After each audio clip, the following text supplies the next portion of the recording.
Hey guys, Greg here, Bone Tactical. Just wanted to take this opportunity to tell you guys that we just got stranded in Honduras, Central America.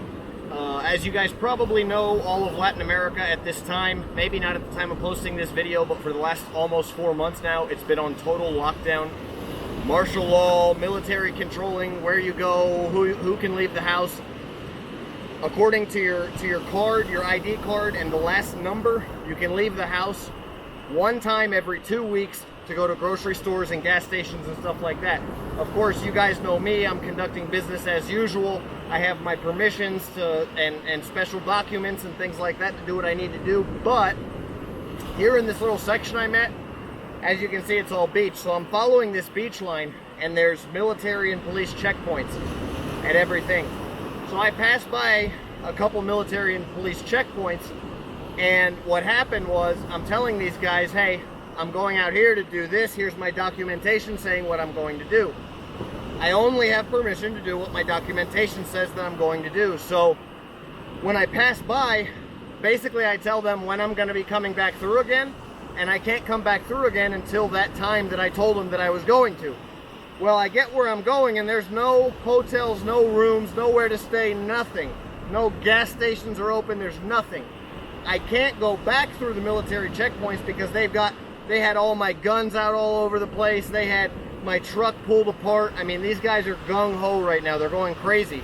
And they're calling their bosses to make sure that they've never seen an American with all this permission to have all this stuff. So, you know, it's very rare here. None of them had ever seen it before, so they're giving me all kinds of problems. I can't go back through now. What the heck am I gonna do? Well, why not take a minute to camp on the beach? I called a friend that happened to be close. She came out, camped on the beach with me for a little while, and happened to live close, and we're doing, just showing you guys what's going on, and I gotta wait it out until I'm able to circulate again, make a few phone calls, and get some more paperwork delivered out to me so it's all good to go. But I'm gonna tell you guys, and I'm gonna take this opportunity to show you exactly what you need to be prepared in your vehicle for something like that happens. And if you don't have that situation happen to you, that's fine. This is everything you need to be able to just go out on the beach and camp. That's it, you know, just have a good time and go camp. That's everything you need right here, and I'm gonna show you. I'm gonna start with the tent, okay? This is a big Agnes Copper Spur XL. Probably my favorite tent ever. It's really hot out here, lots of mosquitoes at night. You can see, I want a tent that doesn't have any kind of a cover, but has a cover if I want it to have a cover, right? The tent itself is just mesh, and not big mesh, little mesh. No seams, tiny bugs, nothing's gonna enter. Beautiful tent. Fits perfect on the tailgate of my truck. You guys can see me put this setup up in other videos that I've got here on the channel. And you can see this. Inside we have a Thermarest Mondo King 3D. It's huge. You can't carry it in a backpack really, but if you're going to be vehicle camping, it's perfect. I've got a pillow, and I've got the rain fly. Okay, obviously a rain fly is super important. Some lashings and tie downs in case it's going to be windy and I got to tie the tent down. I can stake it down or I can tie it down. So again, really important with the mosquito stuff. In continuation, talking about mosquito stuff, I very rarely give shout outs to people who don't send me stuff for free or pay me to do them. This is one of those shout outs. Thermacell, it's just the best mosquito stuff out there. Used this guy last night. Bugs, insects everywhere. Turned this on, and there was no bugs, no insects, just hanging out around the truck. Okay, so if you don't have one of these, or when it's not going to last forever, when the charges go out and you can't get more in third world country, then you can just use mosquito net clothing. Okay, I have that as well. I don't like mosquitoes. I probably have told you guys the story before where I was camping one time and I was just covered head to toe in mosquitoes. I looked black at one point in time trying to sleep, and I was so far out into the jungle that basically there was nothing I could do, and it was terrible. I started a fire. I tried to get as close to the fire as I could. I ended up sleeping. You guys have seen in one of my other videos that my boots that I often wear, the bottoms fell off because I was sleeping so close to the fire that the fire heated up the bottom of my shoes and the bottom fell off of my boots. It was a rough trip. So what I'm gonna do is always carry something, and usually 3 things now for mosquitoes. I'm going to continue on here into, this is really what I recommend. This is the minimum. Everything that you need to camp is in this bag right here. Now, it may not be the most comfortable, but it's everything you need to survive. So if you've got a car, if you don't have a pickup truck, you can buy one of these bags complete from me, bonetactical.com. I've hand put it together through my years of experience in non-permissive environments, camping, hiking, all that kind of stuff. And so I'll just really quickly show you guys what all is in this bag. It's got a lot of extra space in it for you to put your own stuff, like binoculars, that doesn't come with it. But everything else in here, okay, toilet paper also doesn't come with it.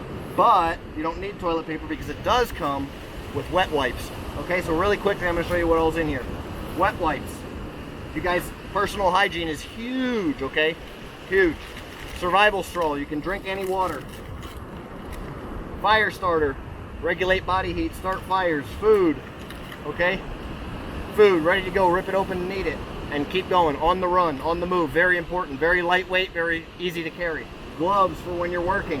When you hit the woods, you can take this backpack cover, put it over your backpack. Now your backpack is waterproof and camouflage. Comes with all this stuff, okay? Red light headlamp, crazy important. I was out here last night working on stuff on the truck, and I gotta be able to have my situational awareness to look around and see what's going on here around me and know if somebody's walking up. Because if I'm using a flashlight, what a flashlight does is creates tunnel vision. I can only see where that flashlight beam is, and now I've killed my natural night vision. So if I'm not pointing that flashlight directly at whoever's coming at me, I won't see him at all. If I'm using a red light, I'll still be able to use the natural ambient light to see anybody that's approaching my vehicle. So other than that, I've got, obviously, got to have a weapon of some sort. So the most useful overall, EDC Relentless with a neck chain, throw it around your neck and carry it. Blister plasters, because when stuff goes south, you're very likely to have to grab your bag and go somewhere. You're going to be walking a lot more than you ever did before, or than you usually do on a regular basis, and you're going to start to get blisters. You can actually put these on at the beginning of your trip where you know that you're prone to get blisters, or as soon as they start coming, and it'll heal blisters before they happen. Okay? Very important. Nobody else is putting that in their survival gear kits. This is the survival gear kit from Bone Tactical. It's not even all of it, there's more in there, but you can check the website. The backpack you can buy by itself, Gray Man Operations Pack, and the entire bag is called the Ultimate Bug Out Bag if you want to buy everything together. It comes complete. You can't buy this bag and build it on your own for cheaper, okay? It would cost you twice as much if you bought all the components and put it in the bag than what you can buy it from me.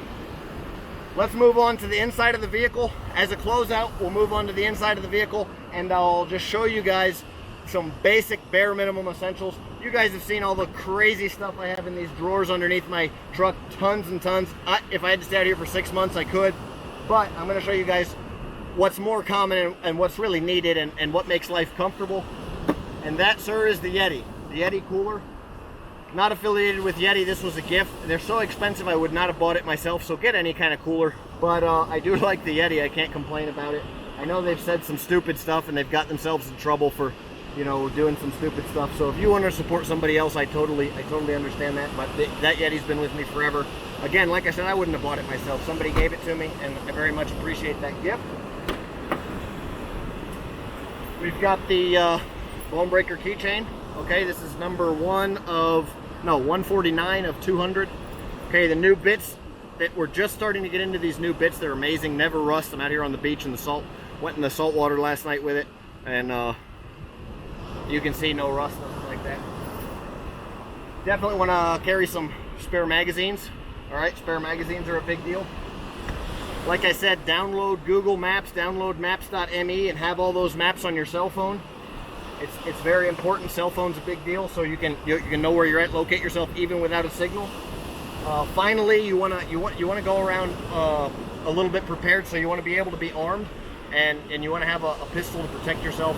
Right now I'm carrying a Glock 19 because it's easier to conceal than a full size, which I prefer. You know, full size is easier to shoot, put rounds on target, more ammo and all that. But my magazines, I carry 2 extra Glock 17 mags, and then I carry the 19 standard mag in the gun so it doesn't print. Okay, it's a real big deal here. It's a nightmare. If you're in Honduras, a really dangerous area like this, make sure you have your paperwork, because if you don't have your paperwork, you will go to jail, They don't care that you're American. The U.S. government's not going to come to save you. Trust me, I've been in foreign prisons. It's not fun. Don't do it. Follow the law in every country that you go to. But if you can have a firearm, it's always a good thing to have. If not, situational awareness. Don't camp somewhere where you don't feel comfortable. If you don't feel comfortable, get the heck out of there, okay? Pay somebody. There's always people with guns around in third world countries, guarding people's properties who have money, guarding businesses, guarding different resorts and stuff. In Honduras, all the beaches are public. Pull up in front of a resort and pay the guard to watch your truck for you. For 20 bucks, he'll do the best job. That's what he makes in 2 or 3 days.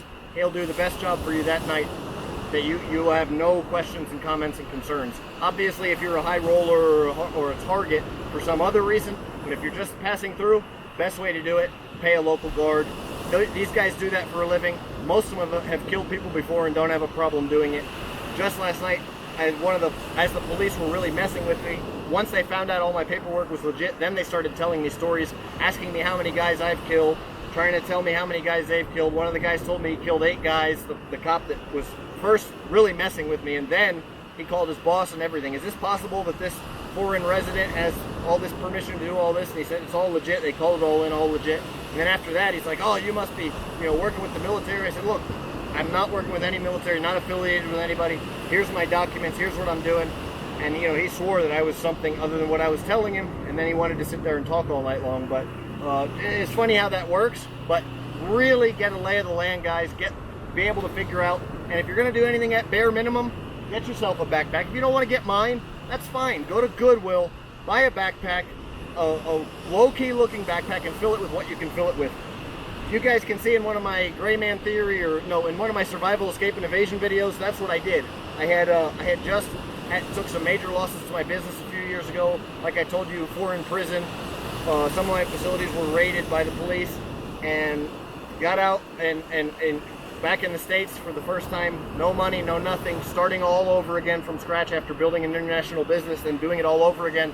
And went to Goodwill, bought the backpack, I had a first aid kit that was 7 years old, but you know what? If I had to use it, it was better than nothing. So you guys can even see in that video, I haven't always had the best gear, okay? But I like to have the best gear that I can. And at the end of the day, training is number 1 and gear is number 2. Your training, your physical fitness, your base, your chassis, what you have in your mind and what you're capable of doing with your body is always going to be above and beyond, better than anything you could ever have preparedness wise. But the two together make you unstoppable. Thanks for watching. Bone out.